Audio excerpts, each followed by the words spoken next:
James Turner for the untouchable true school sports. Let's go, baby. Bow! Be careful what you wish for because it can become a reality. Yeah. The untouchable True School Sports Empire proudly presents something the boxing games are missing. Hey, what's going on? It's your boy BT, and I came here to talk some boxing with the thousands of True School Sports. All right, so I wanted to show some of the guys I fought on Probox some love because I feel like there were two fighters on Probox TV this past weekend that had standout performances, and that's none other than Weljon Mindoro from the Philippines, the middleweight, and Nicklaus Flaz, the Puerto Rican welterweight, who we spoke about a couple of times here on True School Sports. So we'll start with Weljon Mindoro. Weljon Mindoro is a fighter that, you know, I just got hip to. I just found out about him when I went to Knucklehead's boxing gym to go interview Coach Bobby McCroy, who's a good friend of the program, a good friend of the channel. And, you know, the one thing that was apparent with Weljon is, number one, I ain't never seen no Filipino that damn tall, six foot tall Filipino. You know, you don't really see too many of those that often. And then, obviously, like many Filipino fighters, his punching power. And in this fight right here, he fought the Brazilian Lucas De Abreu, who was 14-5 coming into the fight. De Abreu had roughly over 100 amateur fights. You know, obviously he wasn't no blue chip amateur or nothing like that. He wasn't no blue chip talent or anything like that. But an experienced, competent professional that at this stage for Weljon is a good fight. It's a good test, relatively speaking. And you know, one thing about Weljon is I think, you know, I don't know how far he's going to go in the middleweight division. I think that's ultimately up to him and his development and how he continues to progress as a fighter. But I think Weljon is going to be someone that's going to add some excitement to a division that desperately needs some excitement. You know, the middleweight division is very thinned out, and I'm hoping that in the next year or so, Weljon can become someone that's ranked, because in this fight right here against De Abreu, he beat the brakes off of him. He absolutely just overwhelmed him with his punching power, with the angles he throws with, and eventually he put him on the canvas, not once, but I think twice. And the last time he put him on the canvas, he delivered what I think, you know, is a late entry for knockout of the year. You know, obviously I think Angelo Leo still has a knockout of the year, but this knockout was pretty good. It was an overhand right, and the guy fell face forward, and that was it. That was all she wrote.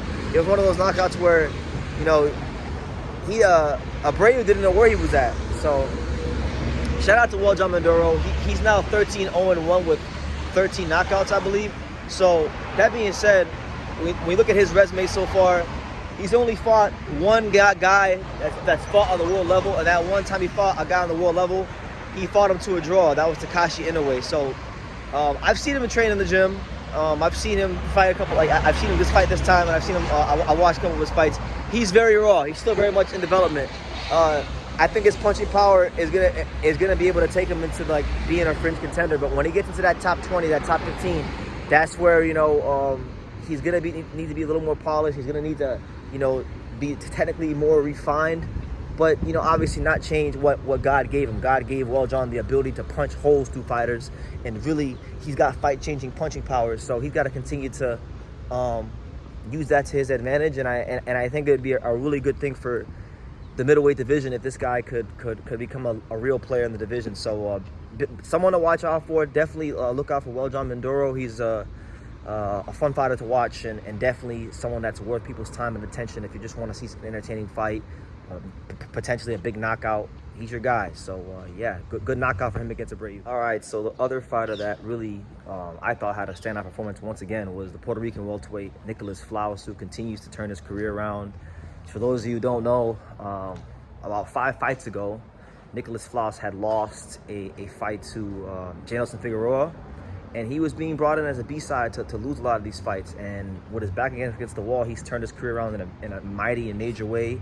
In back-to-back fights, he beat Brian Sabayo, who was undefeated, and then he beat Jahai Tucker, two highly touted prospects. And then he's followed up with wins against Luke Santa Maria and Alfredo Escalera. So coming into this fight, he was taking on the Mexican Christian Gomez. You know, not on the level of the guys he's been fighting, but, you know, someone that's competent, someone that took shotgun Giashoff the distance, and we all know that Giashoff is one of the better welterweights right now. He's on the verge of a title shot himself. So good little fight. And this guy is durable. He didn't.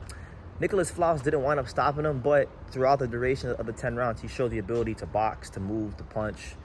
He showed the ability to just be able to fight in the pocket, handle a guy coming at him, counter punch at times. He showed a pretty consistent jab throughout the fight. And that's now for Flaz, that's 5 wins in a row. He's on a 5-fight winning streak.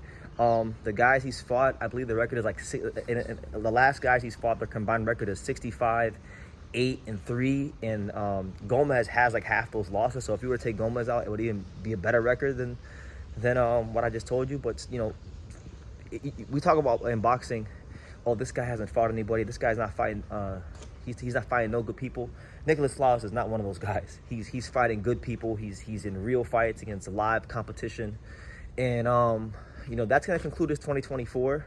And I think in 2025, when we talk about the welterweight division and we talk about the guys that are going to be a factor in the division next year, this is one of the guys that I think is going to be a factor because he's ranked. He's ranked like number 9, number 11, number 9 in a couple of the sanctioning bodies.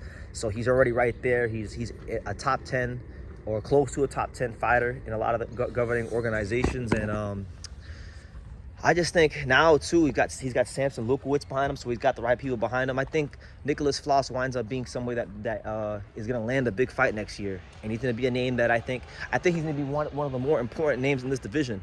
It's not often we haven't had like a Puerto Rican welterweight in a while that could actually really do something. And I think Nicklaus Flaz, through activity, through fighting real competition throughout his career, through experience, he's becoming and maturing into somebody that could really be a threat in this division. He could be a guy that winds up fighting for a world title in 2025. So another good win for him, another just victory in the bank, and more experience to get better. And someone that I really loving what he's doing. I'm loving the direction of his career, and I think him like Flaz, Jin Sasaki, Brian Norman Jr. Who else am I missing? Karen Chukajan, who just lost. I think these are all more so Chukajan, Sasaki, and Flaz, because they're not champions. Those are 3 contenders next year at welterweight that I think will all play their part in making the welterweight division better than it is right now. So that's my take on Flaz. That's my take on Weljon Mindoro and the fights on Probox this weekend.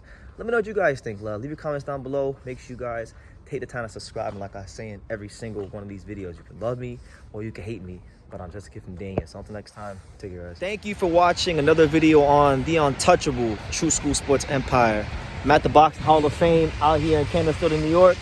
And for more great boxing content just like this video, make sure you click and subscribe right over here.